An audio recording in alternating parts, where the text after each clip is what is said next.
ఎవరిని కాపాడుతాడు ప్రభు? భక్తిహీనుల ప్రాణాన్న, భక్తుల ప్రాణాన్న.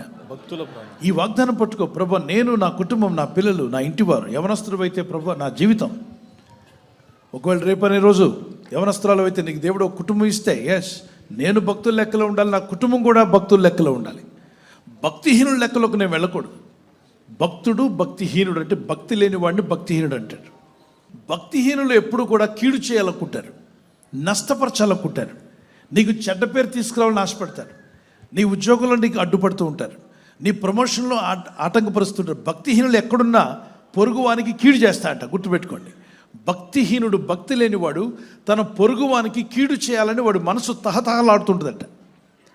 అందుకే ఎవరైనా ఉట్టి పుణ్యానికి మేమేం తప్పు చేయలేదండి, మేమేమనలేదు, అయినా కూడా మా మీద గొడవకు వస్తున్నారేంటి, అయినా కూడా మా మీద తిరగబడుతున్నారేంటి, మేమంటే ఎందుకు వారవలేకపోతున్నారు, మా అభివృద్ధిని చూసి మీ ఇల్లు కడుతున్నా అడ్డగిస్తారు, పని చేసుకుంటున్నా ఆటంకపరుస్తున్నారు, ప్రతిదానికి మా మీద, మా పిల్లల మీద ఎందుకు ఇంత అసూయ అంటే భయపడొద్దు. భక్తిహీనులు, భక్తి లేదు కాబట్టి వాళ్ళు అదే పని చేస్తారు. అయితే దేవుని వాగ్దానం గుర్తుపెట్టుకో, భక్తిహీనుల చేతుల నుండి దేవుడు నిన్ను తప్పించబోతున్నాడు.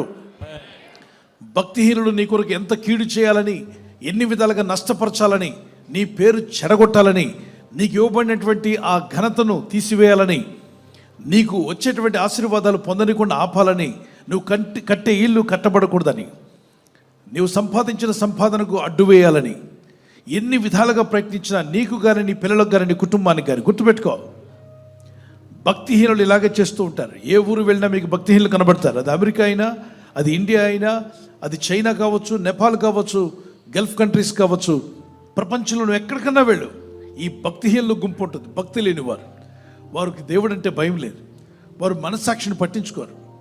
ఇతరులకు నష్టపరచాలని, దుఃఖపరచాలని, అవమానపరచాలని, ఇతరులను ఇబ్బంది పెట్టాలని, మీ ముఖంలో నవ్వు ఉండకూడదని, మీరు ఎప్పుడు ఏడుస్తూ ఉండాలని, మీకు విరోధంగా, మీ పిల్లలకు విరోధంగా, మీ పనులకు విరోధంగా, మీ బిజినెస్, మీ వ్యాపారానికి విరోధంగా ఏదో ఒక ప్రయత్నం చేస్తూనే ఉంటారు. ఎందుకు అలా చేస్తున్నారు అంటే దానికి కారణం అవసరంలా, ఏ కారణం లేకుండా చేస్తారు. అసలు కారణం ఏంటంటే వాళ్ళు భక్తి లేదు. భక్తిహీనుడు హృదయము ఇతరులకు నష్టపరచాలని